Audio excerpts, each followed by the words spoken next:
Genesis ti aduonu baako. Na Awurade bɛhwɛɛ Sarah sɛdeɛ ɔkae no. Na Awurade yɛ Sarah sɛdeɛ ɔkasae no. Na Sarah nyinsɛnee. Na ɔwɔ ɔbabarima ma Abraham ne nkɔkorabere mu. Bere a Onyankopɔn kaa ne ho asɛm no mu. Na Abraham too ɔba a ɔwo maa no a Sarah wo maa no no din Isak.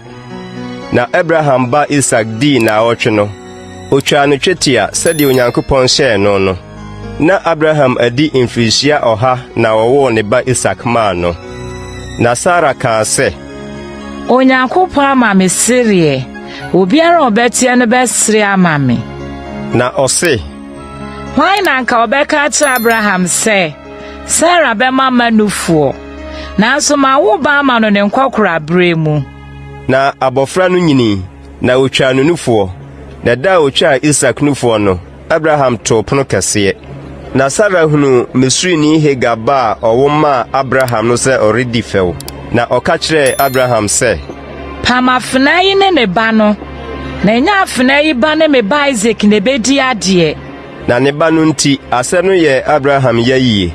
Na Onyankopɔn ka kyerɛɛ Abraham sɛ, ma abɔfra no ne wafena asɛm no nyɛ wo ya, na deɛ Sarah ka kyerɛ wo nyinaa tie. Na Isak mu na wɔbɛfrɛ w'asefoɔ. Na afena aba no nso mɛyɛ no ɔman kɛseɛ, ɛfiri sɛ wɔyɛ w'aseni. Na Abraham sɔree anɔpatutu faa paano ne nsuo kotokuo. Na ɔde maa Hagar, ɔde sii ne kɔn ho, ne abɔfra no, na ɔmaa no kɔe. Na ɔkɔe kɔkyinkyini bi ase basrɛ so. Na nsuo no saa kotokuo no mu no, ogyaa abɔfra no wɔ dɔtɔ bi ase. Na ɔkɔkɔtena akyiri bɛyɛ sɛdeɛ wɔto bɛma a ɛbɛtɔ. Na ɔse, Mami nhunu abɔfra yi wo. Na ɔtenaa ne ntentensoɔ, na ɔmaa ne no susui. Na Onyankopɔn te abarimaa no ne. Na Nyankopɔn bɔfoɔ firi soro frɛɛ Hagar ka kyerɛɛ no sɛ, Hagar, ɛdeɛ na ɛreyɛ wɔ? Nsuro, na Onyankopɔn ate abarimaa no ne wɔ deɛ wɔ hɔ.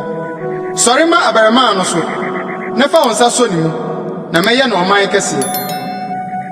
Na Onyankopɔn bie n'ani, na ohunu subura bi. Na ɔkɔkɔsaa bi hyɛɛ nwoma kotokuo no ma. Na ɔde bi maa abarimaa no nomoi. Na Onyankopɔn dii abarimaa no akyi na onyini. Na ɔtenaa ɛsrɛ so hɔ yɛ agyantoni. Na ɔtenaa Paran srɛ so. Na ne na kɔwaree yere firi Misrim asase so brɛ no. Na brɛ no mu no, Abimelek ne ne safohene titire Pikol bɛka kyerɛɛ Abraham sɛ, Onyankopɔn di w'akyi wɔ biribiara a woyɛ mu. Enti afei ka Onyankopɔn ntam kyerɛ me sɛ, worentwa me ne me mma nana nkontompo. Na sɛ adɔyɛ a meyɛɛ wɔ no teɛ no, wode bɛyɛ me ne m'asase a wabɛyɛ hɔhoɔ wɔ so yi. Na Abraham kaa sɛ, mɛka ntam no. Na asubra bi a Abimelek nkoa nam aniɛden so gyeeɛ no nti, Abraham kaa Abimelek anim.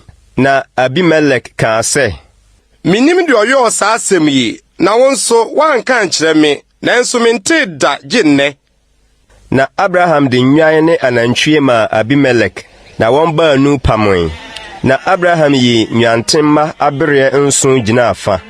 Na Abimelek ka kyerɛɛ Abraham sɛ, Nnwantemma bereɛ 7 a woyii wɔn gyina afa yi aseɛ ne sɛn? Na ɔkaa sɛ, Nnwantemma abereɛ 7 yi, gye wɔ me nsɛm, na ɛnyɛ me adanseɛ sɛ me na metu abura yi. Enti ɔfrɛ hɔ Biaseba, aseɛ ne ntanka abura. Ɛfiri sɛ, ɛhɔ na wɔn baanu nyinaa kekaa ntam. Na wɔpamee wɔ Biaseba. Na Abimelek ne ne safohene titire Pikol sɔree. Na ɔsane kɔɔ Filistifoɔ asase so. Na Abraham tɛɛ ɛsɛnteɛ wɔ Biaseba.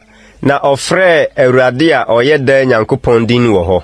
Na Abraham yɛ hɔhoɔ Filistifoɔ asase so nna pii.